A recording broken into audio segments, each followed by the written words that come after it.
Special forces is not one thing. Some raid targets. Some build local forces. Some control the sky. And some never officially appear at all. 10 units. 10 completely different kinds of power. By the end of this, you'll know exactly who does what, and which one is the most dangerous, precisely because you never see it working. It starts with the most famous name of all. Navy SEALs. You're about to begin one of the harshest training pipelines in the world. It's 3 in the morning, and you're shaking inside the freezing ocean. An instructor is screaming into your ear, and you don't know if you'll survive another day. This is a process designed to break your mind, and then rebuild it from zero. One of the tests is called surf torture. They force you to lie at the edge of the sea while icy waves pound you, over and over, at night. You can't move. The point was never the cold.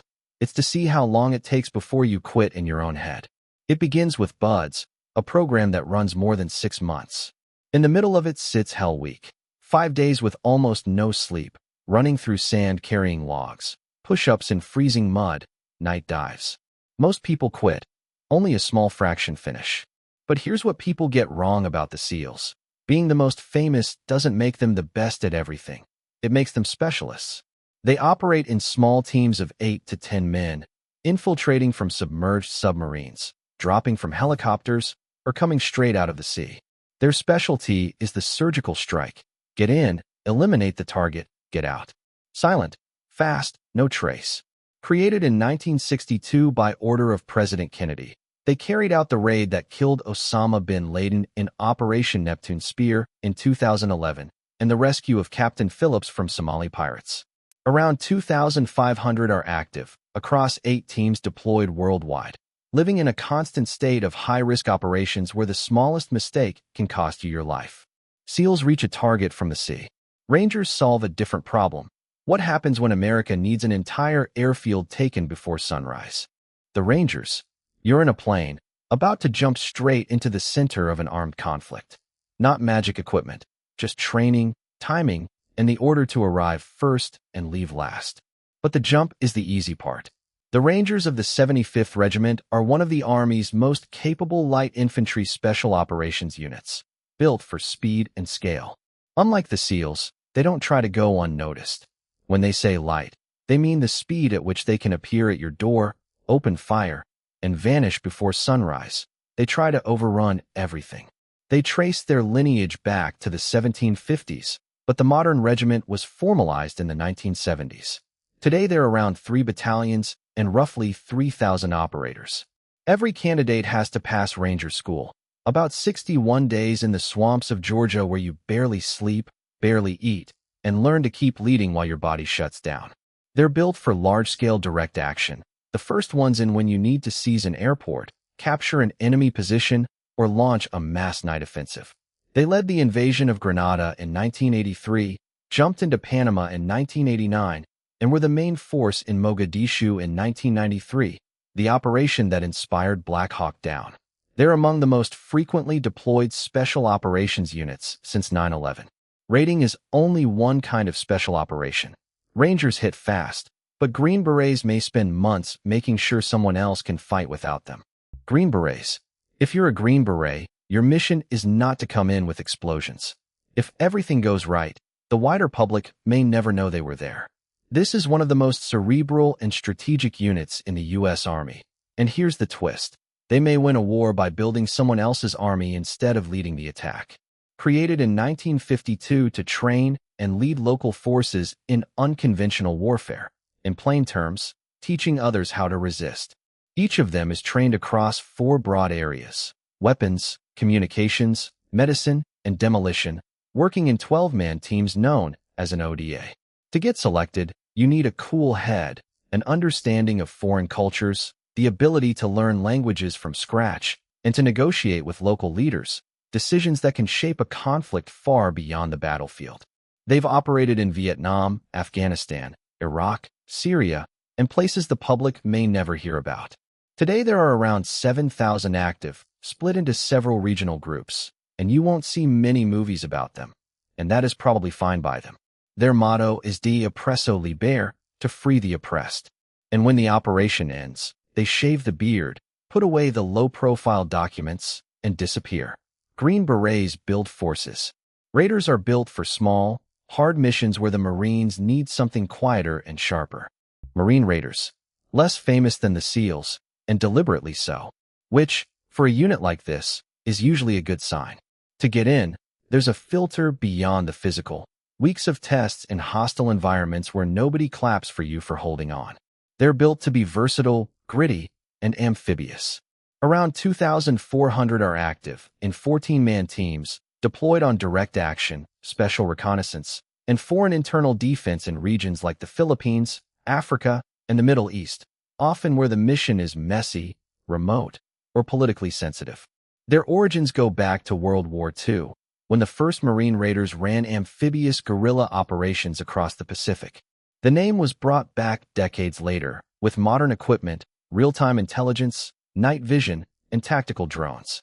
For years, the Marine Corps itself resisted having modern raiders, but after the first deployments, that changed. They don't have the fame of the SEALs, but they've quietly built a reputation for punching above their weight. But even the best team is useless if no one can call the aircraft, mark the landing zone, or keep a wounded man alive. The next unit combines surgical medical skill, aviation, and armed rescue, and most people don't even know it exists. Air Force Special Tactics. Here's the reversal. For these operators, the radio can matter more than the rifle. That sounds boring, until you're the one waiting for the helicopter. Across their roles, combat control, pararescue, tactical air control, the job can be triple. Fight, coordinate airstrikes in real time, and save lives under fire. They aren't designed to start an operation. They exist to make sure other units can finish one, with air cover, medical evacuation, and precise coordination. Basically, they're who everyone suddenly needs when the plan starts falling apart. Some infiltrate first, alone, to prepare landing zones and guide aircraft in the middle of combat.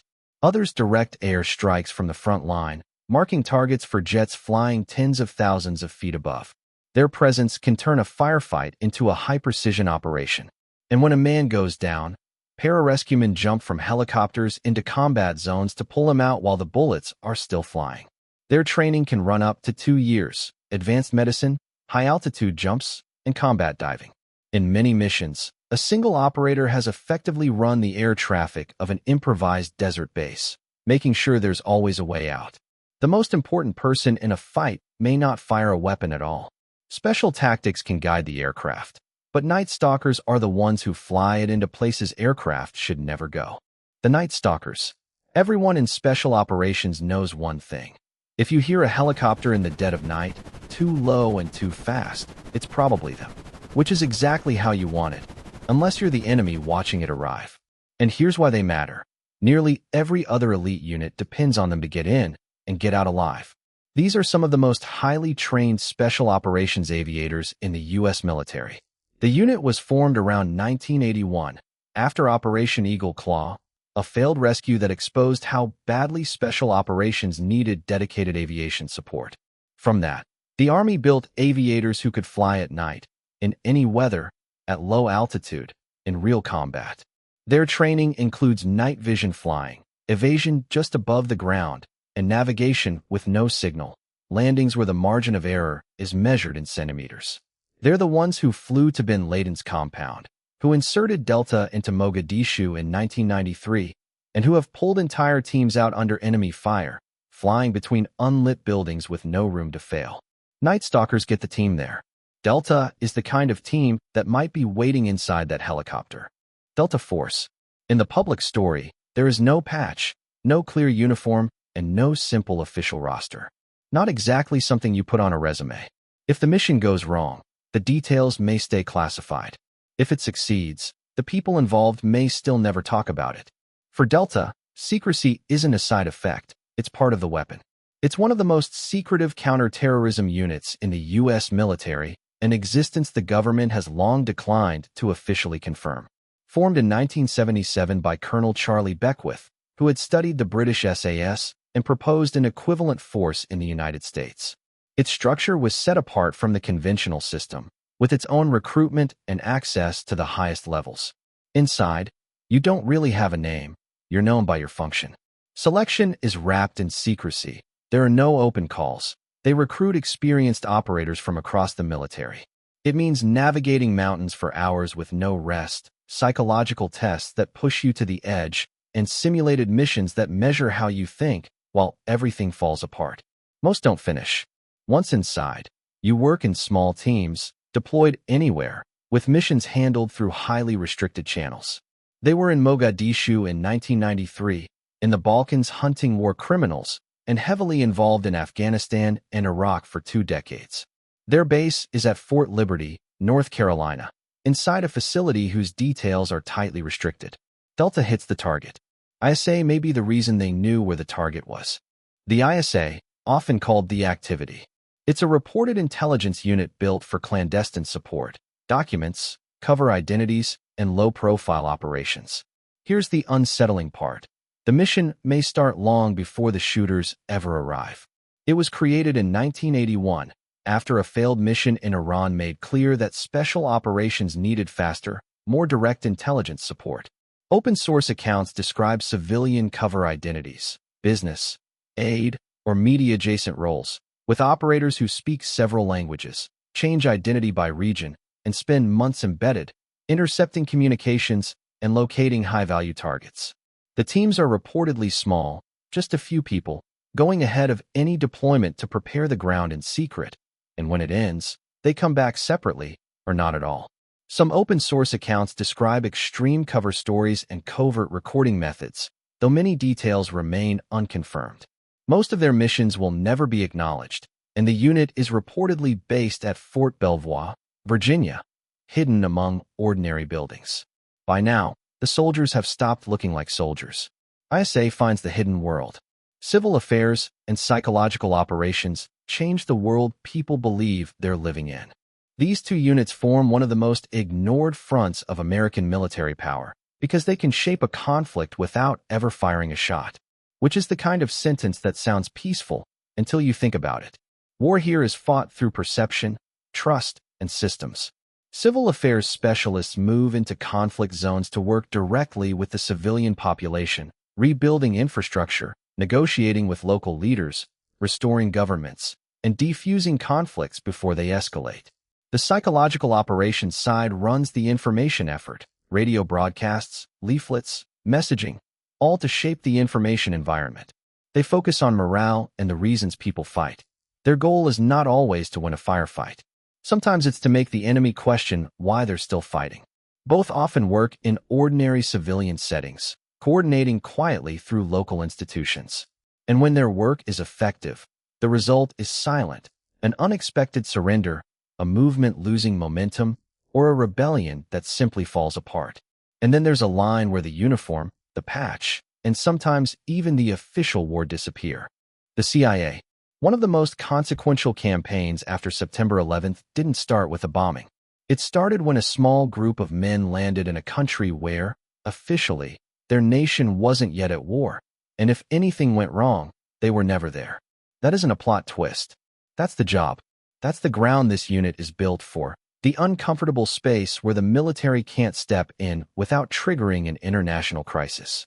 Many of them come from Delta or the SEALs, but here they no longer represent a visible flag. Their job is to tip conflicts before the world even understands they've begun. Their advantage over conventional military units is plausible deniability. If the mission fails, there was no deployment. If it succeeds, it officially never happened.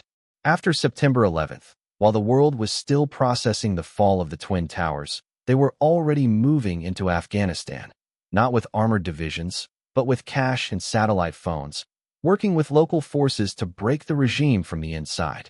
When the larger offensive began weeks later, the board was already set, and almost no one understood who had moved the first pieces. Their operators can move as diplomats, businessmen, or aid workers, fracturing a country politically instead of occupying it. Where Delta captures, they negotiate. Where the SEALs strike, they prepare.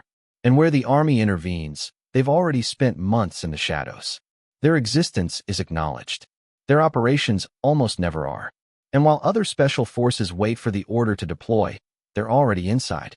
America's Special Operations Forces aren't a ladder from good to better. They're a toolbox. Some break doors. Some build armies. Some control the sky. Some change what people believe. And sometimes, the most dangerous tool is the one nobody ever sees being used.